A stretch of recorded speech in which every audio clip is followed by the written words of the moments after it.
الحمد للہ رب العالمین والصلاة والسلام علی سید الانبیاء والمرسلین۔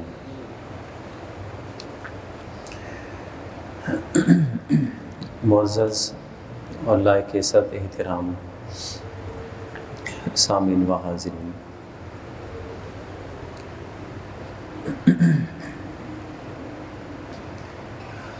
بارہ دنوں پر مشتمل سیرت النبی کورس ہم نے ترتیب دیا ہے۔ اس میں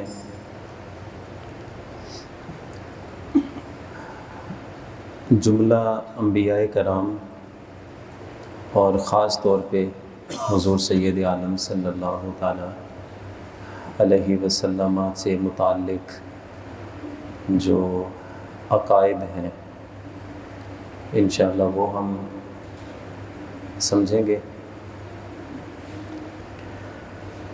اور حضور صلی اللہ علیہ وسلم کے مقام و مرتبہ سے متعلق قرآن میں اور خود حضور کی زبانی جو احادیث مبارکہ ہیں انشاءاللہ وہ بھی ہم سنیں گے،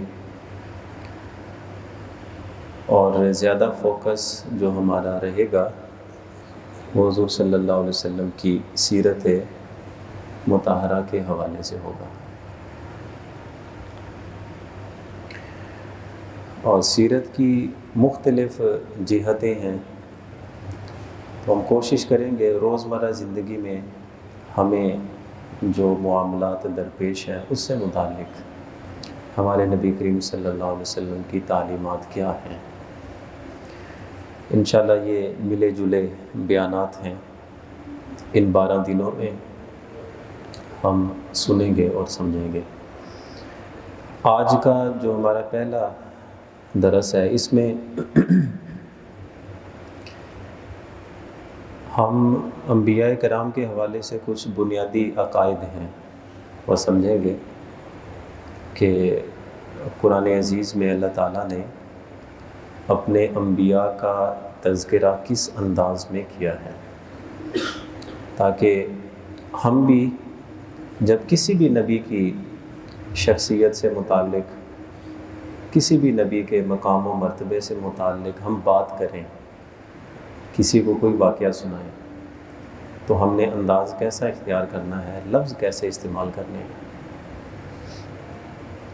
یہ اس لیے مضمون ضروری سمجھا کہ ہمارے کچھ لوگ تحقیق کے نام پہ اور کچھ لوگ اپنی بے باکی کی آڑ میں حضرات انبیاء کرام کے نام یا ان کا تذکرہ یا ان کی تعلیمات کے بارے میں بسا اوقات اس طرح کا انداز اختیار کرتے ہیں جیسے محلے دار آپس میں ایک دوسرے سے باتیں کر رہے ہوتے ہیں۔ تو اس لیے ہمیں بنیادی عقائد کا علم ہونا بہت ضروری ہے۔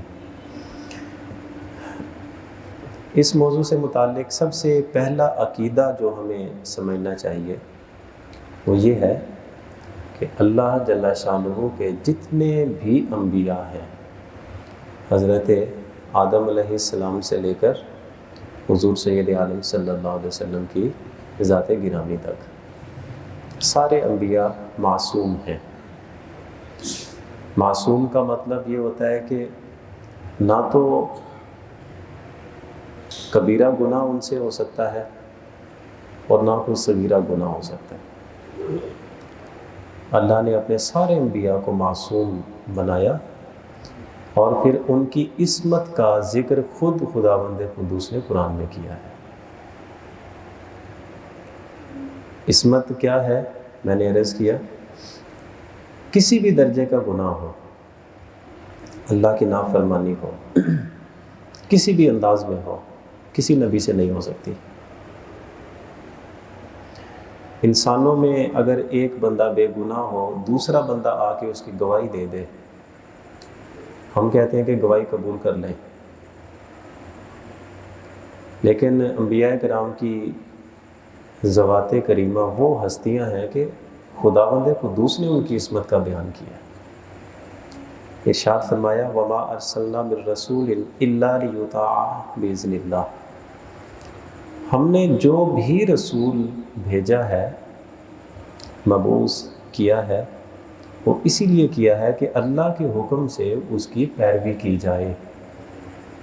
کوئی بھی رسول آتا ہی اس لیے ہے۔ لیکن ہم کہتے ہیں نا کہ اللہ کی اطاعت کریں۔ آپ بتائیں کہ اللہ کی اطاعت اگر وہ رسول کی ہستی یا اس کا تعلق نہ ہو، کوئی بندہ تصور میں بھی نہیں لا سکتا کہ اللہ کی اطاعت ہوتی کیا ہے۔ رسول ہیں، وہ آ کے تعلیم ارشاد فرماتے ہیں کہ اللہ کی اطاعت یہ ہے، وہ عمل کر کے بتاتے ہیں، امت کو پتہ لگ جاتا ہے کہ یہ اللہ کی اطاعت ہے۔ اسی لیے رسول کی اطاعت کو اللہ کی اطاعت قرار دیا گیا، اس لیے کہ رسول کے ذریعے سے ہی علم ہوگا نا کہ اللہ کی اطاعت کیا ہوتی ہے۔ اچھا، اب عصمت کیسے ثابت ہو جاتی ہے یہاں سے کہ اگر بالفرض بفرض محال کوئی شخص یہ دعویٰ کر لے کہ کسی نبی سے گناہ ہوتا ہے، اللہ نے ارشاد فرمایا کہ ہم نے جو بھی رسول بھیجا ہے وہ بھیجا ہی اس لیے ہے کہ تم اس کی اطاعت کرو۔ اگر بالفرض کوئی بندہ یہ کہے، دعویٰ کرے کہ نبی سے کوئی گناہ ہو سکتا ہے، تو رسول کی اطاعت کا جو اللہ نے حکم دیا ہے، تو مطلب گناہ والے معاملے میں بھی پھر اس کی اطاعت کرنی پڑے گی۔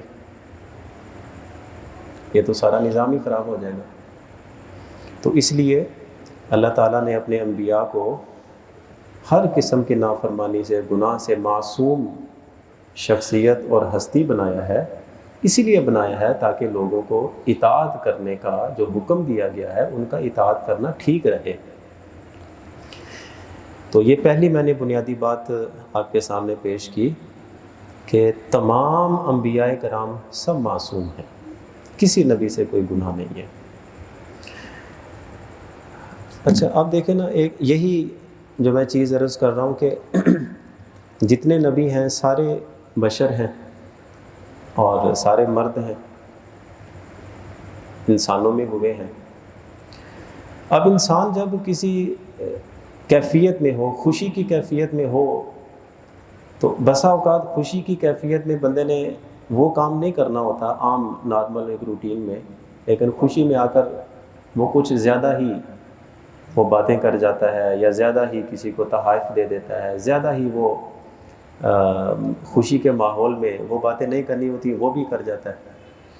اسی طرح غمی کی حالت میں بسا اوقات بندے نے وہ قدم نہیں اٹھانا ہوتا، لیکن غم کی کیفیت ہوتا ہے بندہ وہ کام کر جاتا ہے۔ حضرت عبداللہ ابن عمر ایک صحابی ہیں، وہ حضور صلی اللہ علیہ وسلم کی حدیثیں یاد کرنے کے لیے حضور کی ساری باتیں لکھتے تھے۔ کسی بھی ماحول میں حضور نے بات کی ہو وہ ساری باتیں لکھتے۔ قریش کو پتہ لگا، جا کے پکڑ لیا اس کو، تم کیا کر رہے ہو؟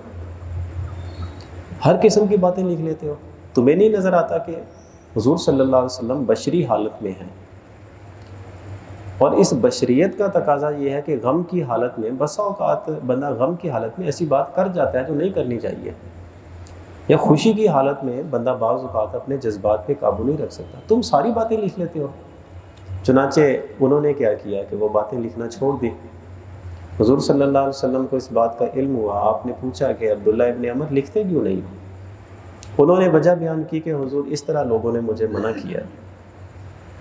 حضور صلی اللہ علیہ وسلم نے اپنی زبان مبارک پکڑی اور آپ نے ارشاد فرمایا کہ اس ذات کی قسم ہے جس کے قبضہ قدرت میں میری جان ہے، کیفیت کوئی بھی ہو، خوشی کی ہو یا غمی کی ہو، اس زبان سے حق کے سوا کوئی لفظ نہیں نکلتا،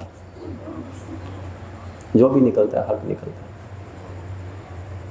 اس کا مطلب یہ ہوا کہ اللہ نے اپنے انبیاء کو جو مزاج دیا ہوتا ہے اور جو طبیعت دی ہوتی ہے اور جو ان کی خواہشیں رکھی ہوتی ہیں، وہ سب اللہ کی پابند ہوتی ہیں، اللہ کے حکم کی۔ وہ اپنی مرضی سے ایک لفظ بھی نہیں بولتے۔ تو اس کا مطلب یہ ہوا کہ تمام انبیاء معصوم ہیں، اور صرف انسانوں میں انبیاء ہی معصوم ہیں۔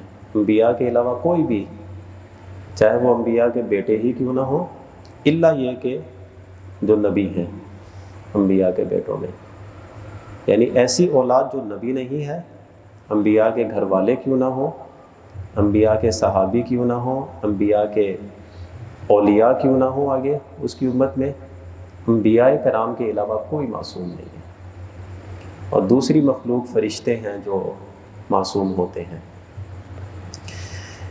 اچھا، اس بنیادی بات کے بعد اب ہم تھوڑا اس پہ دیکھتے ہیں کہ ہم بسا اوقات اپنے تذکروں میں کچھ نہ کچھ ایسی باتیں، ایسا لب و لہجہ اختیار کر جاتے ہیں جو انبیاء کی شان کے مطابق نہیں ہوتا۔ دو لفظ اگر عربی کے پڑھنے آ جائیں تو ہم بعض اوقات ترجمہ کرتے ہوئے ایسا ترجمہ کر جاتے ہیں کہ جو انبیاء کی شان کے مطابق نہیں ہوتا۔ اس میں ہمیں دیکھنا چاہیے کہ اللہ جل شانہ نے جب اپنے نبیوں کا تذکرہ کیا تو وہ کس انداز میں کرتا ہے۔ اللہ جل شانہ اپنے انبیاء کی عصمت بیان بھی کرتا ہے اور اپنے انبیاء کی عصمت کی حفاظت بھی کرتا ہے۔ مثال کے طور پہ حضرت یوسف علیہ السلام کا معاملہ پیش آیا، جوانی کی عمر میں تھے، تو عزیز مصر کی بیوی نے کیسے بہکانا چاہا۔ اس وقت تو سر کی آنکھوں سے لوگوں نے دیکھ لیا نا کہ سچا کون ہے، جھوٹا کون ہے۔ زمانہ گزرنے کے ساتھ ساتھ بعد میں آنے والے لوگ، بدگمان لوگ، کوئی بندہ تو کہہ سکتا تھا نا کہ یار تھوڑی بہت بات تو یوسف کی بھی ہو سکتی ہے نا بیچ میں، سارا ملبہ اب عزیز مصر کی بیوی کا تو نہیں ہے۔ لیکن آپ کمال دیکھیں، اللہ تعالیٰ نے عطا فرمایا کہ حضرت یوسف علیہ السلام کی صورت قرآن میں نازل کر دی تاکہ قیامت تک کے لوگوں کو کسی کو موقع ہی نہ ملے کہ نبی کی ذات پہ انگلی اٹھا سکے۔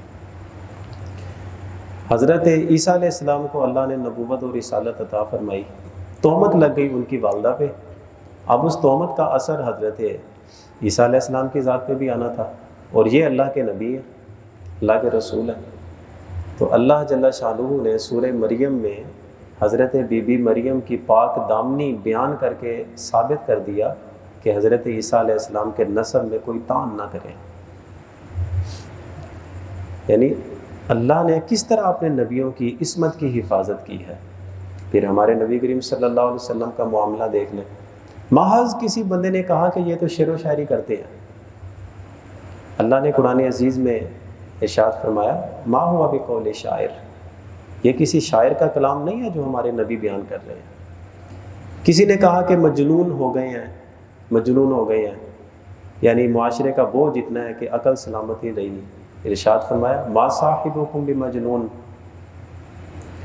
کسی نے کہا کہ یہ عبداللہ کے بیٹے جو باتیں اس طرح کی بنا کے لے آتے ہیں، یہ تو ہم بھی کام کر سکتے ہیں۔ اللہ نے ارشاد فرمایا فأتوا بسورۃ من مثلہ، لے کے آؤ، کوئی ایک صورت لے کے آ جاؤ، پتہ لگ جائے۔ اس کا مطلب یہ ہوا کہ اللہ جل شانہ نے کوئی ایک موقع ایسا نہیں رکھا کہ کسی کو بات کرنے کا کوئی تھوڑا سا بھی کسی کو موقع ملے۔ محض ایک لفظ تھا جو لوگ حضور کے سامنے آ کر بیٹھ کے ادا کرتے تھے کہ رائنا، حضور ہماری طرف بھی دیکھیں۔ عبداللہ ابن سلام کھڑے ہو گئے، حضور یہ آپ کو برا بھلا کہہ رہے ہیں۔ یہ کیسے برا بھلا کہہ رہے ہیں؟ حضور میں ان کے دین سے، ان کے مذہب سے واقف ہوں، کسی کو گھٹیا اور کم تر اگر انہوں نے کسی شمار کرنا ہو تو اس کے لیے لفظ بولتے ہیں، حضور یہ آپ کے لیے بول رہے ہیں۔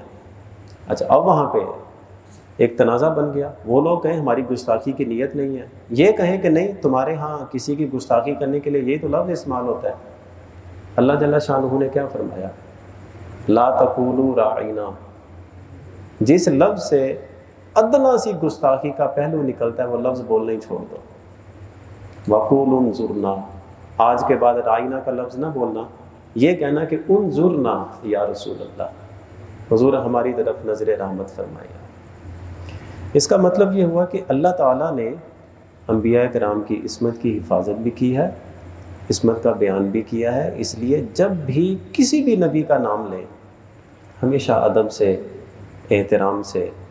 اور رہی بات کہ کچھ مقامات ایسے ہیں جہاں پہ انبیاء کرام کی لغزشوں کا بیان ہوا ہے، جیسے حضرت آدم علیہ السلام کی لغزش جس کی وجہ سے ان کو زمین پہ بھیجا گیا، حضرت نوح علیہ السلام کی وہ لغزش کہ اپنے بیٹے کے حق میں دعا کر لی جو بنتی نہیں تھی۔ تو اگرچہ لغزش ضرور ہے، لیکن ہمیں یہ دیکھنا چاہیے کہ اللہ نے ان کی لغزش کا بیان کیا ہے، امتی انسان بن کے رہے، بندہ بن کے رہے، اس کو اجازت نہیں ہے انبیاء کی لغزشیں بیان کرنے کی۔ صرف یہ صورت ہمارے دین اسلام میں جائز رکھی کہ جب آپ قرآن عزیز کا خود ترجمہ پڑھ رہے ہوں یا تفسیر پڑھ رہے ہوں، اس تفسیر پڑھنے کے دوران میں انبیاء کرام کی کسی لغزش کا اللہ نے تذکرہ کیا، تو آپ چونکہ پڑھ رہے ہیں، آپ تو قرآن کی تلاوت کر رہے ہیں، یا آپ تفسیر کا یا قرآن کی ترجمے کا آپ درس دے رہے ہیں کسی کو، اس درس میں یا تفسیر میں انبیاء کرام کی لغزش کا ذکر آ گیا، تو آپ تو جو تعلیم ہے وہ پڑھ کے سنا رہے ہیں، یہ ٹھیک ہے۔ لیکن دو دوست آپس میں مل کے بیٹھے اب باتیں کر رہے ہیں، یار ساڈے کولوں غلطیاں کتوں ہوندیاں نے، اس لیے کہ ساڈے باپ آدم کولوں بھی غلطی ہوئی سی، یہ حرام ہے، یہ حرام ہے اس انداز میں۔ بسا اوقات آپ دیکھتے نہیں ہیں کہ ہمارے ہاں کسی کو کوئی تکلیف پہنچے، کہتے ہیں یار لوکاں نے اللہ دے نبیاں نہیں چھڈیا، اسی کی چیز ہے، یعنی ایسا انداز اختیار کرنا جس سے کسی بھی نبی کی ادنا سی توہین بھی ہوتی ہو، حرام ہے۔ اور اگر واقعتاً توہین کا پہلو نکل آیا اس میں، تو بندہ تو دین اسلام سے گیا، پھر کافر ہو جائے گا۔ اس لیے بہت احتیاط کرنی چاہیے۔ جس وقت یہ ہم دیکھتے ہیں نا، لوگوں کو بعض اوقات نبی کے علم کی بات کرتے ہیں، نبی کے اختیارات کی بات کرتے ہیں، نبی کے حاضر ناظر ہونے کی بات کرتے ہیں، تو کتنے بے باک ہو کے باتیں کر رہے ہوتے ہیں۔ میرے ساتھ ایک صاحب کی بات ہوئی، اب میرا عقیدہ ہے کہ اللہ نے کل جہاں کا علم حضور سید عالم صلی اللہ علیہ وسلم کو عطا فرمایا، وہ نہیں مانتا تھا۔ اب اس نے انداز کیا اختیار کیا کہ تسی دسو تہاڈے نبی نو کتنا علم ہے۔ نفس مسئلہ پہ بات نہیں ہوئی اس کے ساتھ، اس مسئلے پہ بات ہوئی کہ جس انداز میں تو نے نبی کا نام لیا ہے یا نبی کا ذکر کر رہا ہے، کیا اللہ نے یہ انداز اختیار کیا؟ اللہ جل شانہ نے جہاں بھی اپنے انبیاء کا تذکرہ کیا ہے، تاثر یہ سننے والے کو ملتا ہے کہ ان کی بڑی شان ہے۔ ہمیں بھی نبیوں کا تذکرہ اسی انداز میں کرنا چاہیے کہ گفتگو جب ہماری ختم ہو، سننے والے کو ملے کہ یار بڑا ادب کرنے والا آدمی ہے، بہت احترام کرنے والا آدمی ہے، اللہ نے انبیاء کو بڑی شان عطا فرمائی ہے۔ یہ انداز اور اسلوب جو قرآن نے اختیار کیا ہے، ہمیں بھی یہی اختیار کرنا چاہیے۔ اچھا، اس کے بعد ہم تھوڑا اس کو دیکھتے ہیں۔ ایک آیت کریمہ ہے، تِلْكَ الرُّسُلُ فَضَّلْنَا بَعْضَهُمْ عَلَىٰ بَعْضٍ۔ اللہ جل شانہ نے ارشاد فرمایا کہ یہ انبیاء کی جتنی جماعت ہے، ہم نے اس میں بعض نبیوں کو دوسرے بعض نبیوں پر فضیلت عطا فرمائی ہے۔ بالکل ایسے ہی ہے، اللہ کے بعض انبیاء پر فضیلت، مقام اور مرتبہ زیادہ رکھتے ہیں۔ لیکن ہمیں جب بھی انداز ایسا اختیار کبھی کرنا پڑ جائے، جیسے عام طور پہ ہمارے خطیب زیادہ کرتے ہیں کہ ایک طرف ایک نبی کی شان بیان کریں گے، شان بیان کرنے کے بعد پھر دوسرے نبی کی شان بیان کریں گے، پھر وہ کہیں گے کہ یہ دیکھیں اس نبی کو اللہ نے یہ مرتبہ دیا، لیکن اس نبی کو اس سے بڑا درجہ دیا ہے۔ یہ ہمارے عام طور پہ ہوتا ہے۔ جیسے حضرت موسیٰ علیہ السلام کا تذکرہ قرآن میں آیا نا، حضرت موسیٰ علیہ السلام کا، کہ ان کا ذکر کیا گیا کہ ید بیضا، اللہ نے ان کو معجزہ عطا فرمایا، یعنی ہاتھ کا نورانیت کے ساتھ چمکنا۔ اللہ تعالیٰ نے عصا کا انہیں ایک ایسا معجزہ دیا تھا کہ لاٹھی ان کی دیکھنے کو وہ 5-6 فٹ کی تھی، لیکن یوں اوپر کرتے تو کھجور کی چوٹی تک پہنچ جاتی۔ لاٹھی اتنے ہی سائز کی ہے، لیکن جب بیری کے درختوں کو کاٹنا ہوتا ٹہنیوں کو، تو وہ 50-50 گز لمبی ہو جاتی۔ بڑی بات ہے۔ لوگوں نے کہا پانی نہیں ہے، پتھر پہ مارا تو پتھر سے 12 چشمے جاری ہو گئے، یعنی لاٹھی کا اتنا کمال ہے۔ اچھا، پھر خداوند قدوس کے ساتھ بغیر کسی واسطے کے براہ راست ہم کلام ہونا، یہ قرآن نے ساری چیزیں بیان کی ہیں۔ اب ہم یہی چیزیں جب دیکھتے ہیں کہ حضور سید عالم صلی اللہ علیہ وسلم کے اندر، کہ حضرت موسیٰ علیہ السلام اللہ سے ہم کلام ہوئے لیکن پردہ ہے، لیکن حضور صلی اللہ علیہ وسلم شب معراج اللہ سے ہم کلام ہوئے، پردہ بھی نہیں ہے، یہ حضور کی فضیلت ہو گئی نا۔ اچھا، ایسے ہی حضرت موسیٰ علیہ السلام نے پتھروں سے پانی جاری کیا، پتھر سے پانی نکلنا ممکن ہے، لیکن حضور صلی اللہ علیہ وسلم نے اپنی انگلیوں کی گھائیوں سے پانی نکالا، یہاں سے نکل نہیں سکتا عام طور پہ، لیکن حضور کا معجزہ ان سے بھی بڑھ کے ہے۔ اب جس وقت ہم یہ کمپیریزن کرتے ہیں کہ اللہ نے حضرت موسیٰ علیہ السلام کو یہ معجزہ عطا فرمایا لیکن ہمارے نبی کو اس سے بڑا معجزہ عطا فرمایا، یہ ہے تلک الرسل فضلنا بعضهم علی بعض، ہم نے بعض انبیاء کو بعض دوسرے نبیوں پہ فضیلت دی ہے۔ لیکن بیان کرنے والا آدمی بیان کس طرح کرے گا؟ دونوں نبیوں کی بات کر کے انداز اس طرح کا اختیار کرے گا کہ جس نبی کی فضیلت بیان کر رہا ہے اس کی فضیلت ہو گئی، لیکن جس نبی سے زیادہ فضیلت بیان کی ہے اس کی حقارت نہ ہو۔ مثال کے طور پہ یہی بات میں نے آپ کے سامنے جو عرض کی حضرت موسیٰ علیہ السلام کی، آپ بیان کریں گے حضرت موسیٰ علیہ السلام کا یہ معجزہ لیکن حضور کو اس سے بڑا معجزہ دیا، لیکن جو حضرت موسیٰ کو دیا یہ چھوٹی بات نہیں ہے۔ یعنی میں اور آپ ساری زندگی اللہ کے سامنے سجدے کرتے رہے، کبھی کسی نے رب تعالیٰ کی آواز نہیں سنی۔ حضرات انبیاء تو اللہ کا کلام سنتے ہیں، چھوٹی بات ہے۔ حضرات انبیاء کا یہ مقام ہے کہ وہ نگاہ اٹھائیں تو لوح محفوظ تک ان کی نگاہ چلی جاتی ہے، چھوٹی بات ہے۔ حضرات انبیاء وہ ہیں، اللہ نے جتنے فرشتے پیدا کیا وہ نگاہ اٹھائیں تو ان کے سارے فرشتے نظر آتے ہیں، یہ کوئی چھوٹی بات ہے۔ حضرت موسیٰ علیہ السلام کی بات کریں کہ رب تعالیٰ کے ساتھ ہم کلام ہو رہے ہیں، یار یہ چھوٹی بات ہے۔ لیکن اس سے بھی بڑی بات یہ ہے کہ حضور صلی اللہ علیہ وسلم کو ہم کلامی کا شرف دیا تو درمیان میں پردہ بھی نہیں تھا، یہ تو اس سے بھی بڑی بات ہے۔ لیکن جو حضرت موسیٰ علیہ السلام کی بات ہے وہ بھی چھوٹی نہیں ہے، وہ بھی بہت عظیم بات ہے۔ تو جب اس طرح کا تقابل کر کے مختلف انبیاء کا تذکرہ کریں گے تو جس نبی کی آپ نے مقام اور مرتبے سے فضیلت بیان کی ہے تو جو مقام اور مرتبے میں اس سے کم ہے، کم ہونے کا مطلب یہ نہیں ہے کہ یہ ادنا نبی ہے، یہ ذات بھی عظیم ذات ہے، لیکن اس سے بھی عظیم ذات ایک اور ہے۔ آپ میری بات سمجھ رہے ہیں نا؟ مطلب یہ جب آپ فضیلت پہ فضیلت بیان کریں گے تو اونچی فضیلت آپ نے بیان کر دی، اس سے درجے کی جو کم فضیلت ہے آپ کے انداز میں، آپ کے لب و لہجے میں، آپ کے سنانے میں، آپ کے سمجھانے میں کبھی ایسا نہ ہو دوسرے بندے کو تاثر یہ جائے کہ ایک نبی کی فضیلت ہے لیکن دوسرے نبی کی اس میں وہ تحقیر ہو گئی، توہین ہو گئی، ادنا اس کا درجہ ہو گیا۔ ایسا نہیں ہے، سب درجے اعلیٰ درجے ہیں، لیکن بعض کو بعض پہ اللہ نے فضیلتیں عطا فرمائی ہیں۔ اور ہمارے نبی کریم صلی اللہ علیہ وسلم کو اللہ تعالیٰ نے تمام انبیاء اور رسولوں سے افضل نبی قرار دیا ہے، سب سے افضل ہستی بنایا ہے۔ اس کی چند ایک چیزیں میں آپ کے سامنے عرض کروں۔ سب سے افضل کیسے کہ حضور سے پہلے جتنے بھی نبی آئے نا وہ کوئی خاص گاؤں کے لیے، کوئی خاص شہر کے لیے، کوئی خاص ایک ایریا ہوتا تھا یہ اس کے لیے، لیکن حضور صلی اللہ علیہ وسلم کے لیے اللہ تعالیٰ نے ارشاد فرمایا وَمَا أَرْسَلْنَاكَ إِلَّا كَافَّةً لِلنَّاسِ۔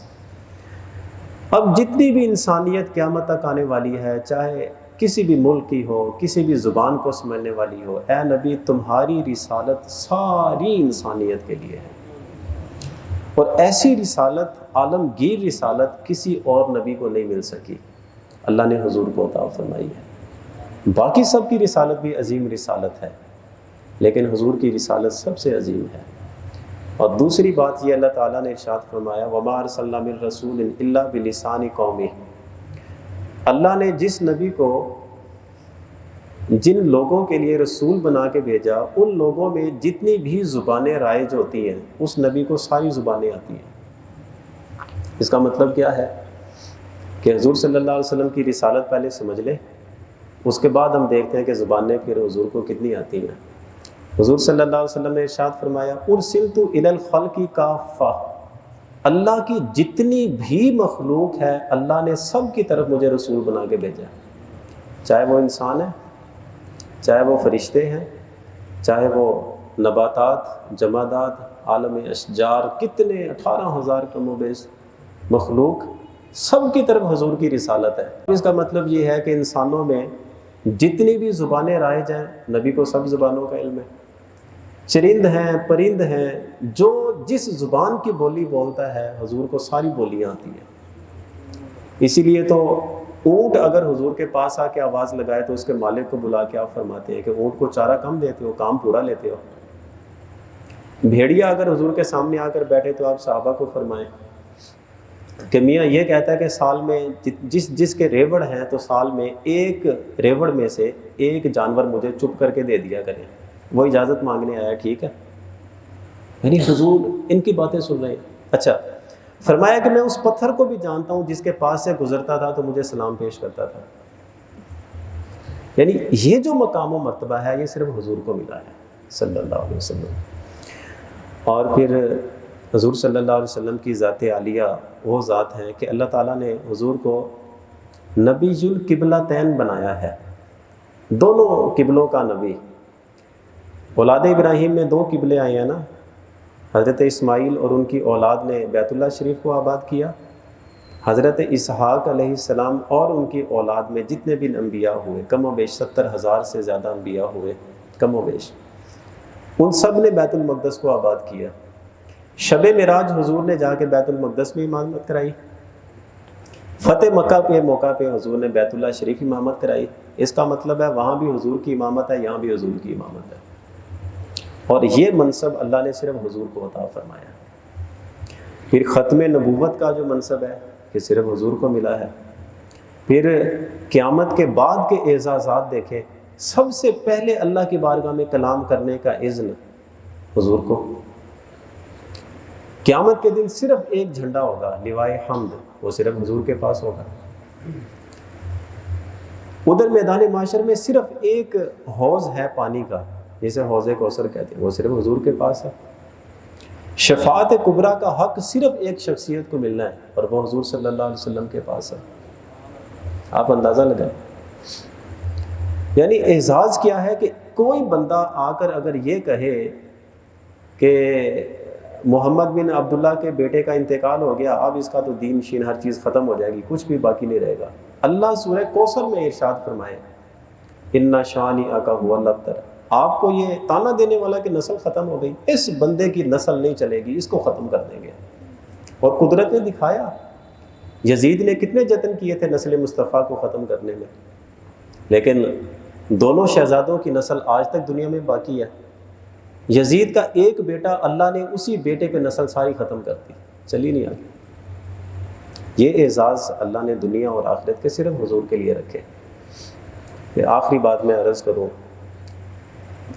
کہ بروز معاشر، میدان معاشر میں نا، جہاں پہ اللہ جل شانہ کا عرش مبارک لا کے رکھا جائے گا، آپ جانتے ہیں حدیث شریف یہ ہے کہ اس دن 2 کرسیاں ہوں گی میدان معاشر میں، ایک عرش الہی اور اس کے سامنے ایک اور کرسی رکھی جائے گی جسے کرسی مصطفیٰ کہا جائے گا۔ ادھر کرسی الہی ہے، کرسی خدا ہے، اس کے سامنے کرسی مصطفیٰ ہے۔ جو بھی حکم عطا فرمانا ہے وہ اللہ ہی کی طرف سے فیصلہ ہونا ہے، لیکن حضور سید عالم صلی اللہ علیہ وسلم کی رضا پہ چھوڑ دیا جائے گا۔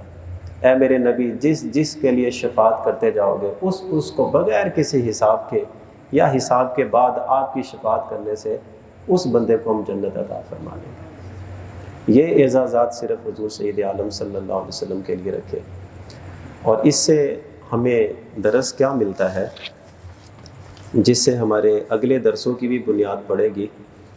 اتنی عظمتوں والے نبی، اتنی عظمتوں والے نبی، علماء نے فرمایا کہ 14 کے قریب انبیاء کرام ہیں جنہوں نے خواہش کی تھی کہ باری تعالیٰ اگر ہمیں نبوت اور رسالت عطا نہ بھی کرتا کوئی بات نہیں تھی، لیکن ہم سے اگر پوچھ لیا جاتا کہ تمہیں کہاں پیدا کروں تو ہم یہ خواہش کرتے کہ نبی آخر الزماں حضور صلی اللہ علیہ وسلم کی امت میں پیدا کرنا۔ اللہ نے مجھ سے اور آپ سے کوئی پوچھا نہیں ہے، محض اپنے فضل سے، اپنی مہربانی سے، اپنے کرم سے اتنے عظمتوں والے نبی کی امت میں پیدا کیا۔ ہمیں اپنے نصیب پہ فخر ہونا چاہیے اور ہمیشہ یہ کوشش کرنی چاہیے کہ اللہ نے اتنی مہربانی جو فرمائی ہے نا، تو بس اسی مہربانیوں کے حصار میں رہتے ہوئے زندگی گزاریں۔ ہر وہ کام کرنے کی کوشش کریں کہ لگے کہ اس بندے نے حضور صلی اللہ علیہ وسلم کے سیرت سے متعلق جو بھی بات سنی ہے زندگی گزارنے سے متعلق، یہ بندہ ہر بات پہ عمل کرتا ہے، اس طرح کی زندگی گزارنے کی کوشش کرنی چاہیے۔ تو جو عقائد سے متعلقہ باتیں سنی ہیں، اللہ ہمیشہ یاد رکھ کے انہی کے مطابق ہمیں اپنا انداز اور اپنی گفتگویں جو کرتے ہیں اختیار کرنے کی اللہ ہمیں توفیق عطا فرمائے۔